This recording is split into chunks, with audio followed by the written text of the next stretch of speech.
procedures on the end of the gavel or the elected officials. In America, justice has turned a blind eye to our rights. In a time when the family needs all they can get from the system created by the people for the people, fathers are being ousted, kids being stolen and valued down the toilet, what do we do? Call on the family law vigilante.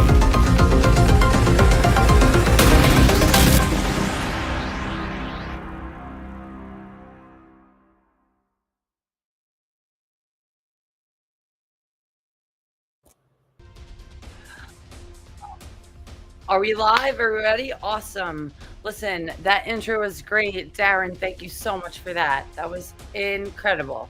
Incredible. So I want to make sure that we have everybody here. Can everyone hear me? Darren, Herbert, if you just write in the chat if you can hear me before I sort of launch into the episode. All right, I'm going to assume... Yeah, Herbert, I would love for Herbert to come in. So what I want to do is this, is I would like to just start off by saying thank you everyone for coming in for the second show. Herbert, here you are. Thanks for joining me. I see your pup in the background. How adorable. How adorable. So basically, what I just want to do is give a little brief rundown. This is our second show. I don't know if you know this, Herbert, but this is my second show. So I just want to give a brief rundown on what we're here to do. Okay. Basically, I love the intro. Again, Family Court Vigilante, that's my name. That's what I do. I'm an attorney, but I choose to consult nationwide for clients who are going through a living hell when it comes to CPS, family court matters, when it comes to child custody matters, support matters, interstate custody matters, et cetera, et cetera. And domestic violence, especially sexual assault, you name it. I've seen it, I've done it, but particularly children who are being taken away from their parents, from their biological family, and being placed in foster care. That being said, what I do is a lot different than what some of the other people on, this, like our channel do. Okay. So we've got a lot of advocates. We've got a lot of phenomenal legal minds. We've got someone like Herbert, who comes from a completely different background when it comes to law enforcement, which I think I'm so excited to get into this conversation with you. But what we do here is we try to offer solutions. So what we're going to be doing is we're going to be bringing people on to tell their story. We're going to be bringing special guests on like Herbert tonight that we'll get to in less than 5 minutes. Okay. And we're going to be hopefully getting some, policymakers and people who want to come forward and tell their story. Because ultimately what I want to do is I want to write an expose. Okay. I want to collect as many stories as I can from as many people, not just parents, not just foster parents, not just those who've been terminated or not terminated, but anybody who's had a hand or touched this field of law. And I put that in air quotes because this is not the law. This is the Wild West when it comes to the cases that we're talking about. So I hope that gives a better idea of what we're here to do. I'd love to bring Herbert on. And Herbert, we just recently met. So I'd love for you to give sort of a brief background on your career, your history, and sort of why you're interested in sort of the cause that we're all sort of here promoting. I'm a retired New York State police officer. I got involved with CPS through my cousin, who has been trying to retrieve and get her granddaughter out in Philadelphia area. And I was introduced to it, more involved with the show that way. I have had historical involvements as a police officer to respond to calls and respond to situations where CPS would contact the department to ask for a police escort. And I really didn't know much about how involved Child Protective Services was until I got involved with the Darren show. Awesome. Okay, so do you actively work any cases right now? No, I'm retired. You're retired, 30 years on the job. Yeah, I'm retired. I'm a retired New York State police officer. And I've been exposed to situations with CPS. However, not to the level as I'm hearing people tell their stories. how they get the Meaning children taken away, they can't get the children back, and and this is all new to me, so I'm learning. Okay, awesome. Well, listen, I'm learning too. Like we're here all to learn together. Let me just give me 1 second, Christian. Can I have my lemonade, please? I'm so sorry, it's on the table. Okay. So basically, what I want to sort of maybe start off doing is say, okay, so as well, let's just say, how many times have you say you've had involvement with CPS from a professional level? Could you estimate for me? No, I couldn't estimate. It's off and on, and not just necessarily CPS, but responding to calls that involve parents with their children, but CPS wasn't called. I'll just give you an So, like, example. domestic incidents? If I do a stop, and the perpetrator is going to be arrested, but there's a child in the car, we usually ask, do you have a parent or do you have another relative that could come and take the child home? Because the perpetrator is going to be arrested. So Right. there's no CPS there. it's just a child going with grandma or with auntie. Well, and I think that's that is what's supposed to happen, right? Is that, you know, unless would you agree? Unless you feel like that child is, you know, well, wait a minute. If you do a stop and you pull that person over for a DUI, are you going to get CPS involved, or are you going to send them to a family member? Me personally, I would recommend that we find out if there's a family member available to come pick up the child. So we're on the same page. But Now, it's by it's by the officer's discretion. Each officer has different discretions. They can say, well, no, let's call CPS and get the children to CPS, and then take the perpetrator in. I totally understand that. I totally understand. You come from the same mindset that I think we all on this channel come from, right? Which is, hey, you know, family placement, even on a temporary basis or a long-term basis, is always better than getting CPS involved into somebody's life if you really don't think there's imminent harm that the child is facing. And if there's no family, then maybe you have no choice, right? True. That's true. However, the perpetrator got CPS involved because of their recklessness and being intoxicated. And they have a child in the car. They introduced CPS into their life. Absolutely. Yeah. You can't make decisions like that and not expect something like, you know, CPS to come along. That's very true. Yeah. So they actually, if they weren't driving reckless, if they weren't driving intoxicated, the CPS would not be involved. And I think that's an important lesson for everyone to hear is, listen, we're all here to help, but everyone needs to take ownership of their decisions and take accountability for their decisions. Because the last thing that anybody wants to hear, whether it's a police officer, an attorney, an advocate, a judge, a court, whatever it is, okay, whoever they are, the last thing anyone wants to hear was, oh, well, it wasn't my fault because this. No. Own what you did, right? Be willing to comply with what you need to comply with, and then move forward. But arguing and going head to head and tit for tat with, well, this stop, it was a wrong stop, or they shouldn't have done this, they shouldn't have that. Well, here's the thing. You also shouldn't have gotten behind the wheel or done. And I'm not saying that every allegation is true that they make. Okay. True. But here's another case where two parents are yelling, screaming, cursing, and arguing with each other at home, and they have a child that's been exposed to that. That child is picking up that vibe. The next day, they go to school. They're down. The teacher asks, what's the matter? Oh, nothing. What do you mean nothing? You're not acting right today. Well, mommy and daddy had a fight last night. Yep, here we go. You just introduced CPS. You just made yourself a target right there for that child, because that child is feeling bad, and it affected the child while it's in school. Mm-hmm. And the child feels comfortable to talk to the good school teacher that they've always had good relationship with, to say what's going on. So now the teacher feels obligated to tell who? The principal or assistant principal. The principal is like, oh, I don't want to hear this, because they feel obligated. Now they got to call the authorities. And you know what that is? Extra paperwork. Wouldn't you agree? Come on, extra Yes, ma'am. paperwork, and people don't want to do Yes, their ma'am. job. No, Now- but the obligation, there's an obligation now on the part of the teacher to say something. If the child never said nothing to the teacher,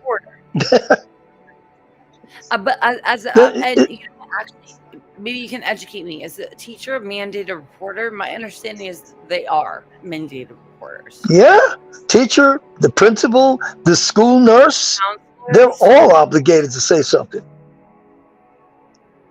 And what about you as an officer? If I see a situation, I'm obligated to say something also. If I see a child that has bruises, I don't know, I'm trying to think of a scenario where I would see a child all bruised up for some reason. And I ask what happened. And usually the answer would be nothing. I'm like, well, why do you have a knot on your head? You know, how come you have a black eye? Something happened. Then, of course, we're going to follow up with that child's parents to find out, why is this child bruised up? The parents have to give some kind of explanation for why their child is bruised up, and it's got to be a very good explanation. But if the child appears to be scared or appears to feel like in a threatened mode, then there's something wrong. Child Protective Services is called. So, okay, so on that note, let's transition into so I think like in about 5 or so minutes we have to take a quick break for some ads, and then we'll come back on. But I want to make sure that we get to this. So what's your involvement so far with CPS on a professional or personal level, right? Because I know you got involved, you know, you're a family member, I think you said had a case, so that's how you were introduced to this. Was that right? Okay. So Yes. What would you say if you had to think of one of the top 5 most sort of horrific things that you've witnessed, whether that's a violation of someone's rights or allegations that were absolutely false? What would you say that like one of the top 5 worst? Well, allegations that would be false is that somebody has a vendetta against the family and contacts CPS and says that the children is at harm, but after investigation, the children's not at harm. That would be a gross deviation. That's why they have a law now that says if somebody falsely reports an incident that's not true, it's a misdemeanor. Say that one more time. I'm going to hear that. Okay. If a person reports a situation involving a child that's not really true, and it's investigated and it's found that it's not true, the reporter will be charged with a misdemeanor. Now, if that's reported through 911 or directly to CPS, or it doesn't matter. That's 911. That's yeah. Either the reporter calls CPS or 911, and the whole situation is totally unfounded. And it turns out that there's a vendetta going on between the families. So then the reporter is going to get charged with a misdemeanor. So okay, if I'm helping a family, what would I do if that's happening over and over again? How do I get that information before the court? Do I go to the prosecutor? Do I file? What do I do? File harassment charges? How do I, functionally? Are you aware of how we can handle that on a legal level? I mean, that might be beyond your scope, but you just tell me. That's beyond my scope, but I can kind of feel it out, and that is investigation. What was the allegation? What was the allocation about what was going on in the house? Well, the child is being beat. The child's not being fed. The house is, I don't know, there's no real running water in the house. And there's always yelling and screaming. And based on investigation, that's unfounded.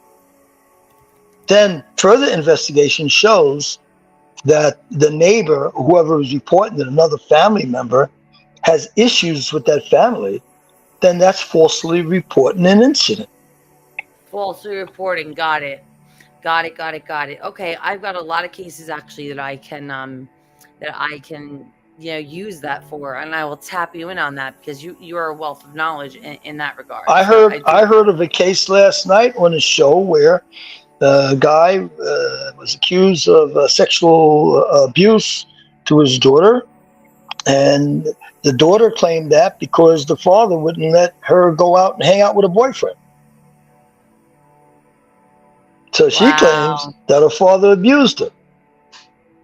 Yeah, I mean, and how old He is can't this prove teenager? he can't prove it's not true. I mean, because it's her word against his.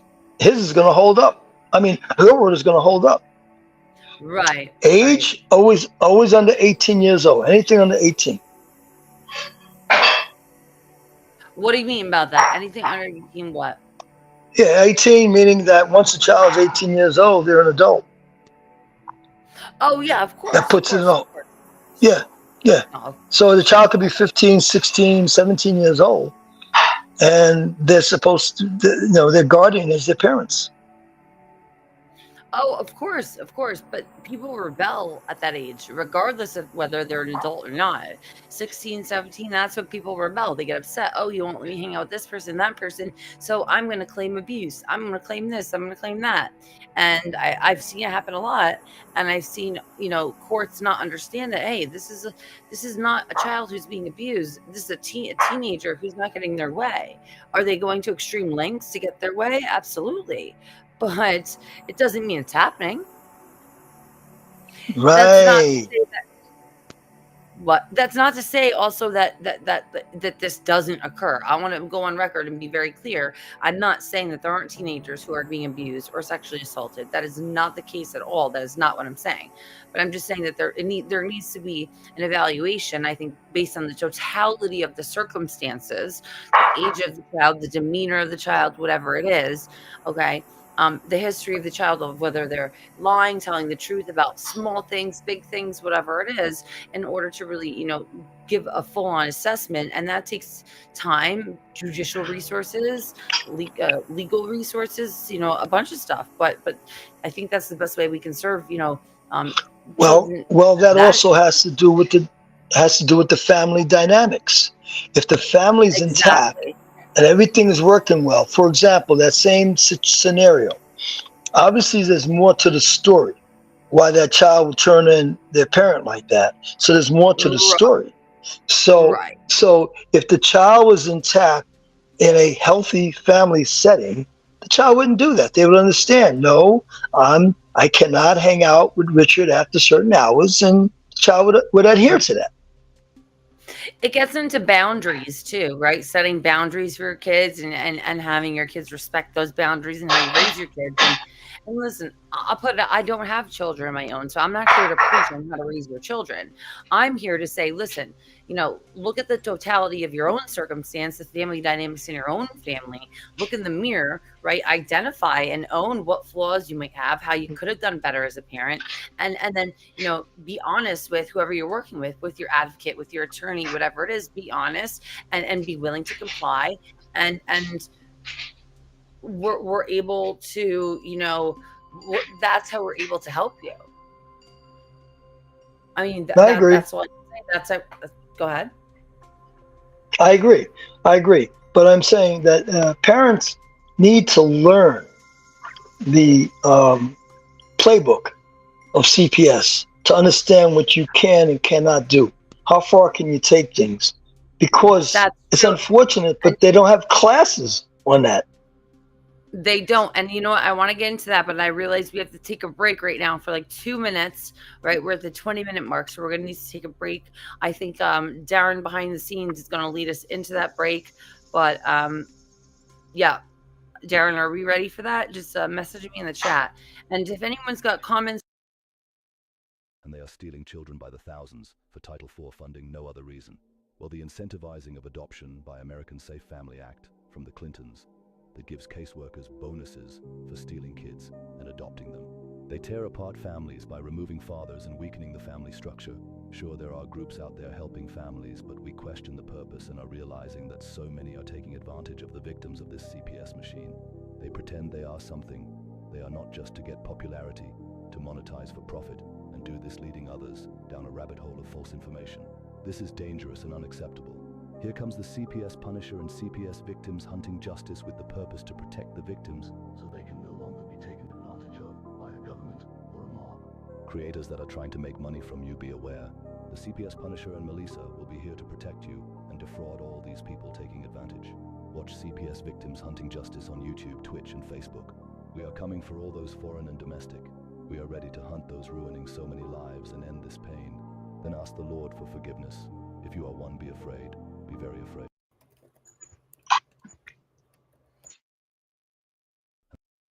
And they are stealing children by the thousands. All right, we're back. And Herbert, Okay. you still with us? Yes. Okay, awesome. Herbert's still here. Okay, great. So we wanted to talk about learning the CPS handbook. That's what we last discussed right before the break, and I really think that's an important point we have to bring up. So when you say learning the CPS handbook, okay, so where does one start? And have you read your CPS handbook in your state? Because I haven't read mine. So No, I haven't seen the CPS handbook, but I'll tell you what. If you merely go to Google. Yep. Do you lose him? So I think what Herbert was trying to say is this. So if we go through Westlaw, if we go through any legal research sort of search engine, okay, legal search engine, you can Google the, let's say, Alabama DCHDHR, whatever it is, whatever acronym you want to use, CPS handbook, and it will actually tell you, or guess what, call up your local CPS unit and ask for a copy of their handbook. All right, Herbert, come back on if you can on video.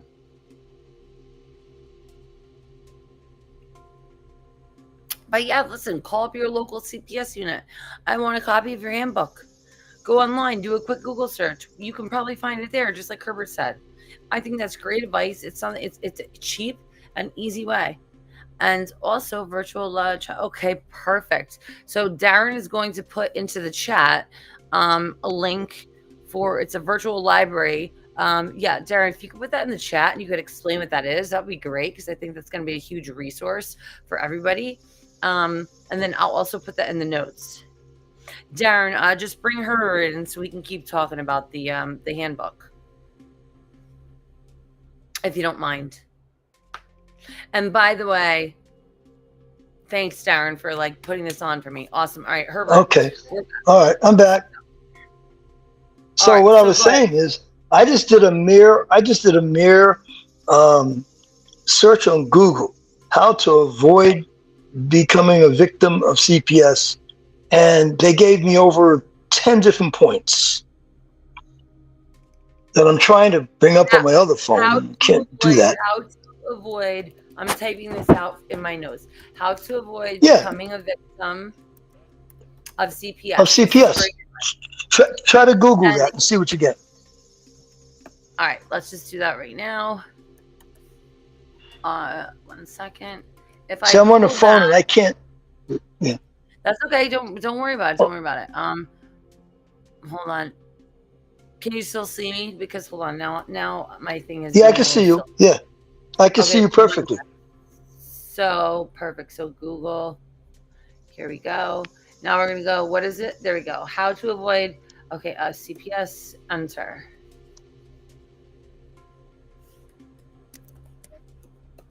Well, I want to search this for me. Of CPS. Come on. Okay. It says, what are the best ways to protect yourself? Where? Oh, what? Okay. A Parent's Guide to the Child Abuse Investigation, New York State, Child Protective Services. I'm just, yeah, when I pull it up, I have Cora. What are the best ways to defend you? Okay.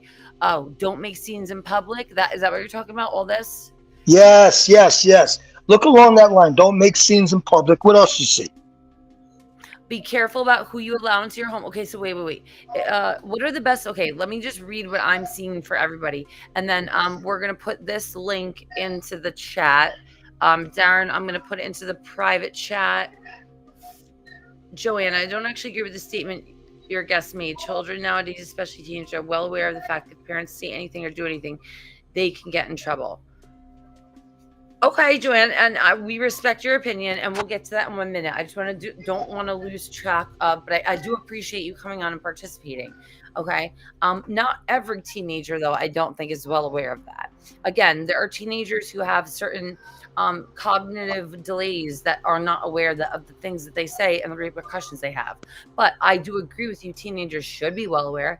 It depends on how they're raised. That's So, right. It's up to the parents. The parents have to teach them that. Okay, so I'm gonna have Darren put this in the chat, the 10 points, okay?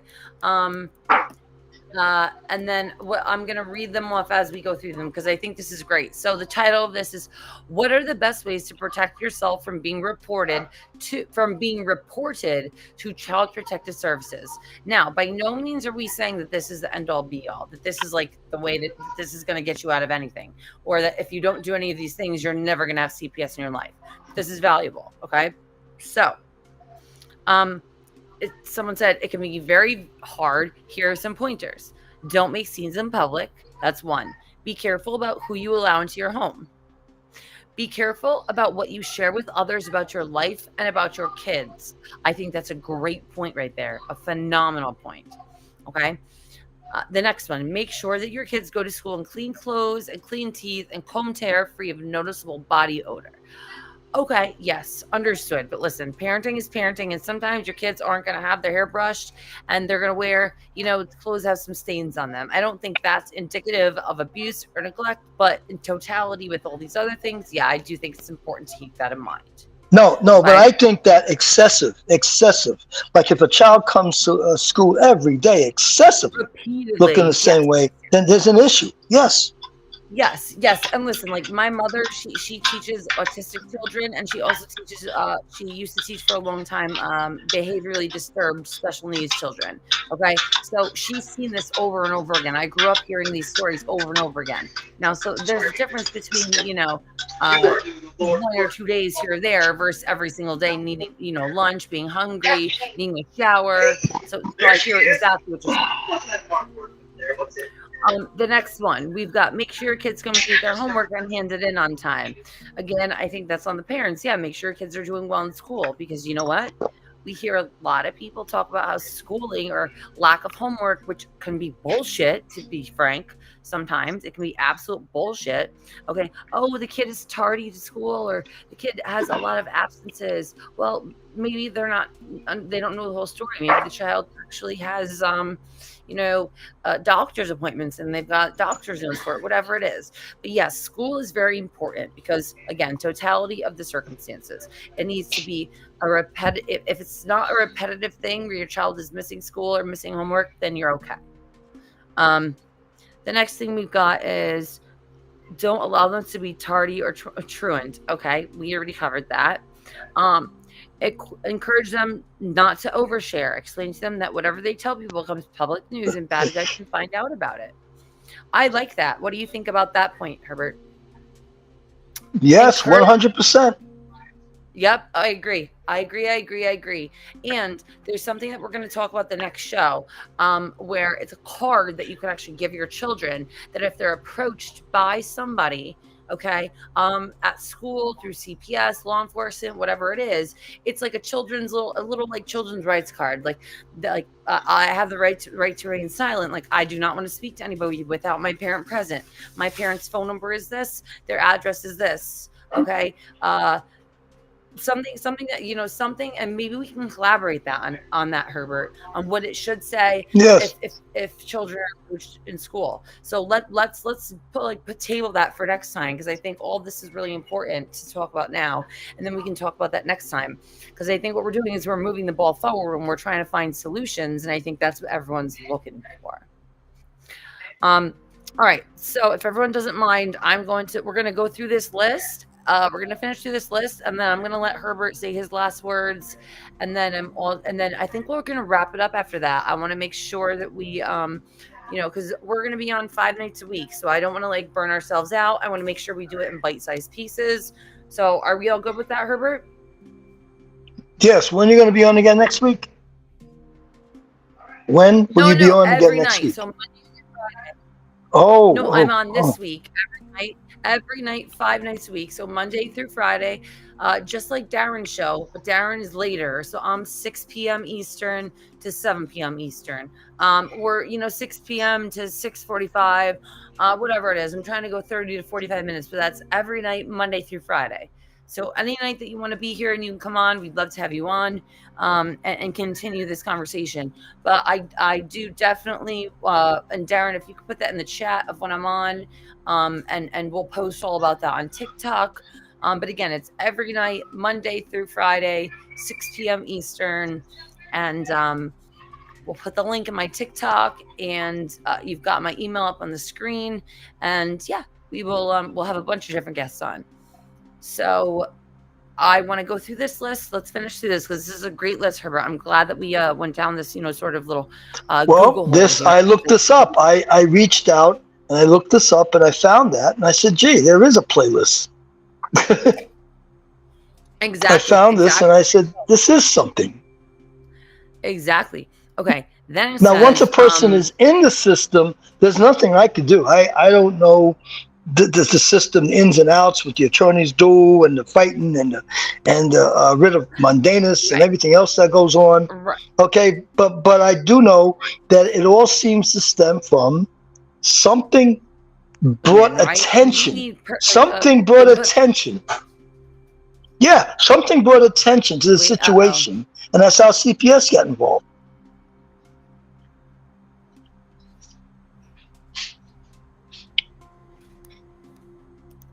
Can you hear me? Yeah, I can hear you. You were going down the list. I can hear you, Joanne. I mean, Brittany, I can hear you, Brittany. Yes. Yeah. Yes. Okay, cool. Hello. Yes, I can hear you. Yes. So, yes. What are you saying before? I was saying to continue going down the list. Perfect. Right. So, encourage not to overshare. We did. It says, as for your own conduct, do not do drugs, drink in excess, or smoke weed if it is illegal in your area. I couldn't agree more. Listen, don't do it around your kids. Don't make it known. Don't make it known to other people, especially if it's illegal in your area. Don't do it. What do you expect? People will use that against you, especially like Herbert was saying. Especially like Herbert was saying, if someone has a vendetta against you, keep your shit to yourself. All right, next. Be discreet in how you discipline the kids and do not use excessive force. I think that's a given. My approach is to make a lot of threatening sounds and create a lot of drama, but use a minimum amount of physical impact. I'm not sure what that means about threatening sounds and create a lot of drama, but listen, I think everyone parents a different way. Excessive force in public, never important, never necessary by any means. I could give you an example of a threatening sound. You're talking to a kid, and a threatening sound would be you're talking to a kid to get him to do something, and you're banging on a table, slapping things, or breaking dishes. Those are threatening sounds. Those are threatening sounds. I don't think that's a good look in public. You know why? It indicates I'm an aggressive person. But that's a threatening sound. I understand. I get it. I'm just saying. I don't know what that is, but now I know. Right from you, I'm just saying. I don't agree with the person who wrote this, saying that that's their approach. But hey, everyone has their own approach. I'm just saying it's not a good look in public if that's how you act. If you raise your voice and create drama and stuff to yourself. But, listen, take your kid outside and do that. Don't do that in a room full of people. That's what I'm saying. Right. All right, so let's keep going through this. So we've got don't bring shady people around. I like that one. I mean, what shady? How do we define shady? I think let's don't bring drug users around. Don't bring drug addicts around. Don't bring homeless people around that you don't know very well. Don't bring people around that are on the sex offenders list. What else would you add, Herbert? Well, I would go definitely heavy with a person that is could be a threat to the child, that's known to be a threat to children, don't bring somebody like that around. Because I think if somebody finds out that's a threat, that could be a threat to your child. Don't bring someone that could be a threat to your child. But that could be a threat to your child. See. Yes, that's correct. Yes. Have some history, right? Okay, I agree with that. I agree with that completely. If it's like if you're on notice that this person has a past with whatever it is and shouldn't be around children, or your child doesn't feel comfortable around them, you're on notice. That means, hey, don't do it. But yes, I agree 100%. I'm glad we clarified that. All right, let's go through this so we can end on time. Be a good parent. If your kids don't feel safe or comfortable, please listen to them, because the chances are they are telling you that they don't want to be around a certain person after they put a lot of thought into it. So if you listen to them, you stand a higher chance of avoiding circumstances that bring social workers around. I think that goes hand in hand with what we just talked about, shady people. So I think that's, I think that's great advice. 100%. Next, make sure your kids are up to date with their immunizations, doctor checkups, and take their medications regularly. Now, I do agree with this, but every parent, can immunize or not immunize their children. I understand anti-vaxxers are looked at in a certain way. I'm not going to comment on that, but yes, they need to make sure that they go to the dentist, that they're up on their checkups, and if they require medication for certain things and they have health conditions, yes, they need to be followed through and taken care of. That is huge when it comes to not only a CPS case, but also a custody case, even if it's not with CPS, if it's with the other parent. Okay. Yes. Next, don't use shame and emotional battery to gain compliance from your child. The school will see that the student is emotionally not well, and that will lead to a call to CPS. Then your kid will end up in court-mandated therapy, and you will never get CPS out of your life, in addition to a kid who hates you and him or herself. I agree with that. But listen, again, everyone can parent in their own way. It's about, we can't tell parents how to, I'm not here to preach how to be a parent. I'm just saying be a good person.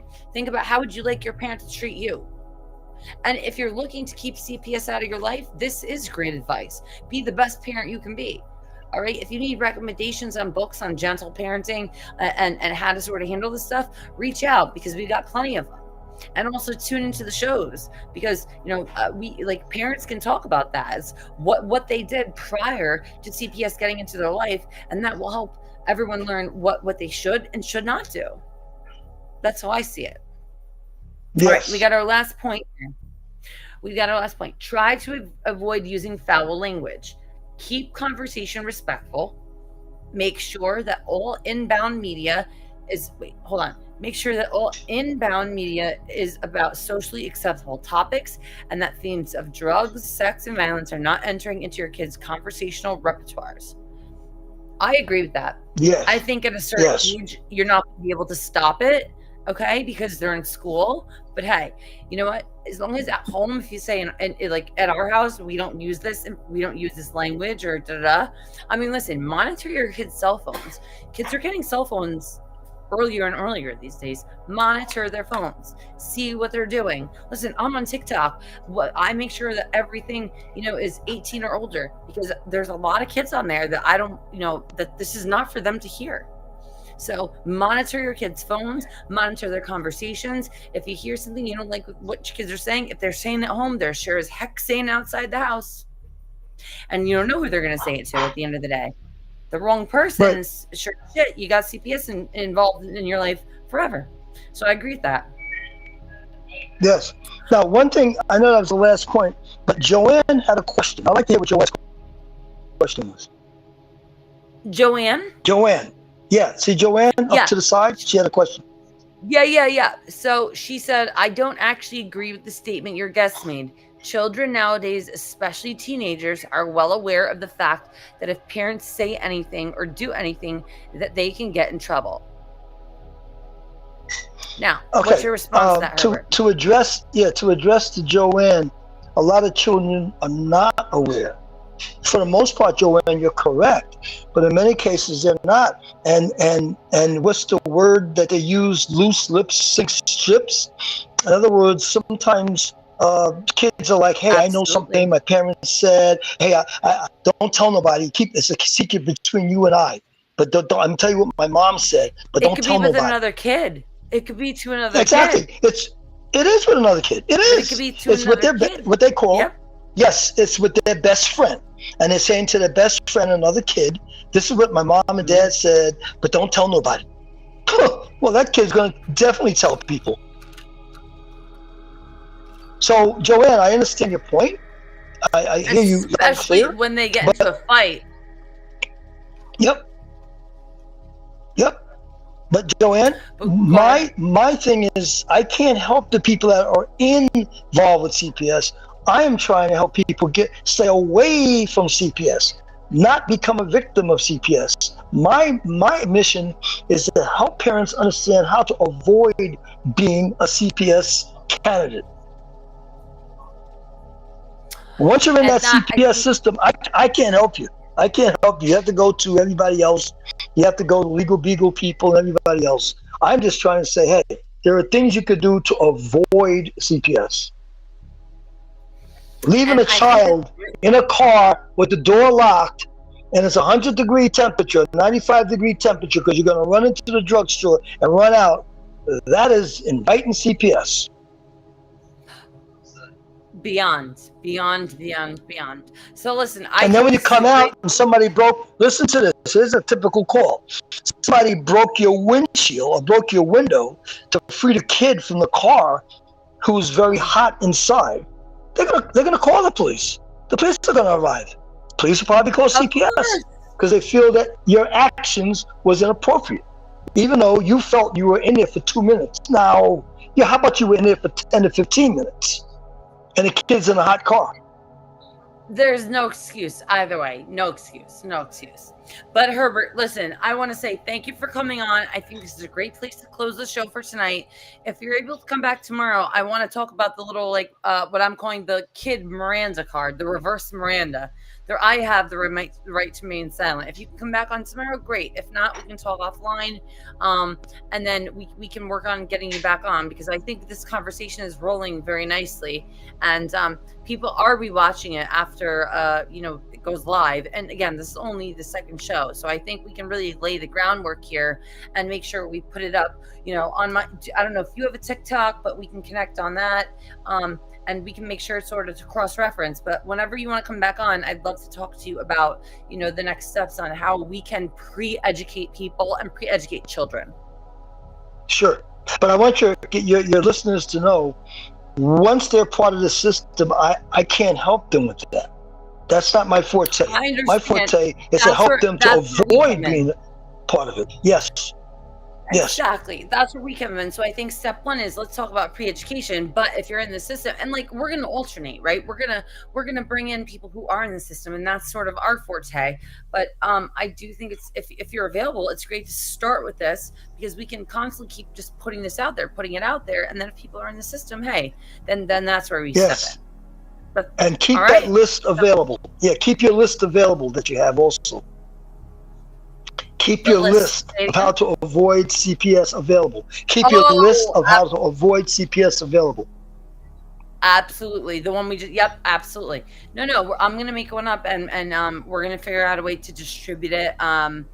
Even if it's like $5 just to have this little card and this little write-up for people. Just so that they can, advocate for others, whatever it is. Even if we send it out for free to the first 100 subscribers, something like that.